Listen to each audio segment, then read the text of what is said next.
안녕하세요. 송샘의 영재놀이터의 송샘입니다. 창의성은 지능 못지않게 중요한 영재성의 구성요소입니다. 상대적으로 유전의 영향이 큰 지능에 비해 환경이나 교육의 영향이 크다는 점에서 훈련을 통한 신장을 기대할 수 있지요. 다양한 아이디어를 폭넓게 내는 능력을 확산적 사고라 하는데요. 이는 창의성의 4가지 기본 요소인 유창성, 융통성, 독창성, 정교성을 모두 자극할 수 있다는 점에서 매우 중요합니다. 이에 지난 학부모 사랑방에서는 아이의 창의력을 높이는 호기심 박스 놀이 3가지라는 컨텐츠를 통해 시냅틱스, 속성열거법, 스캠퍼와 같은 확산적 기법에 대해 알아보았는데요. 오늘은 이때 미처 다루지 못했던 2가지 사고 기법의 특징 및 아이들의 생활 장면 속에서 이를 어떻게 활용할 수 있는지에 대해 이야기하고자 합니다. 자, 그럼 지금부터 저와 함께 오늘의 사랑방으로 들어가 보실까요?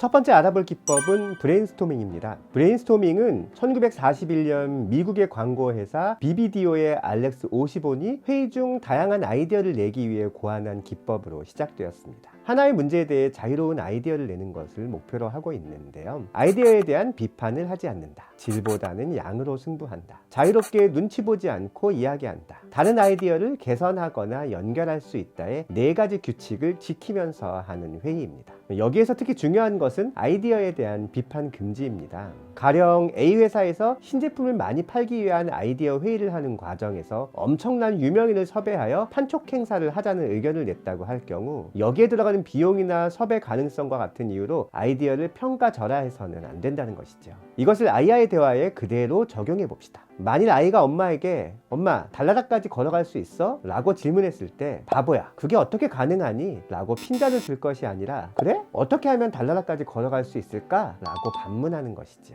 "계단을 만들어 올라가요" 라고 아이가 나름의 방법을 생각했다면 "그럼 계단은 어떻게 만들 수 있을까?" 라고 반문하면서 아이가 자신의 아이디어를 점점 구체화할 수 있도록 자극하는 태도가 필요합니다. 2번째 기법은 육색모자 사고 기법입니다. 육색모자 사고 기법은 영국의 심리학자 에드워드 드 보노에 의해 고안된 기법으로 하나의 주제와 관련된 다양하고 통합적인 생각을 할 수 있다는 장점이 있습니다. 말 그대로 각기 다른 6가지 색의 모자를 바꾸어 써가면서 토론을 하는 것인데요. 각 모자에는 색마다 할 수 있는 생각의 종류가 정해져 있습니다. 6가지 색은 흰색, 붉은색, 검은색, 노란색, 초록색, 파란색으로 각 색깔에 따른 생각의 종류는 다음과 같습니다. 흰색 모자의 키워드는 정보입니다. 흰색 모자를 쓴 사람은 중립적이고 객관적인 사실이나 수치만 이야기할 수 있습니다.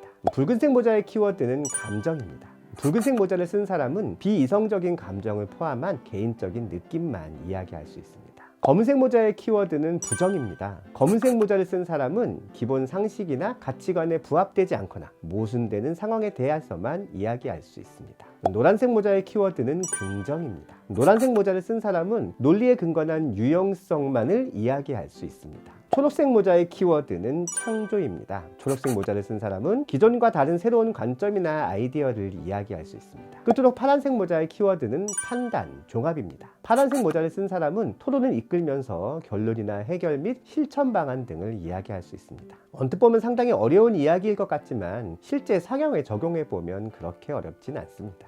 특히 아이가 읽은 책의 내용에 대해 깊이 있는 이야기를 나누고 싶을 때 매우 유용한데요. 예를 들어 동화 피터팬을 육색모자 기법으로 분석해 보겠습니다.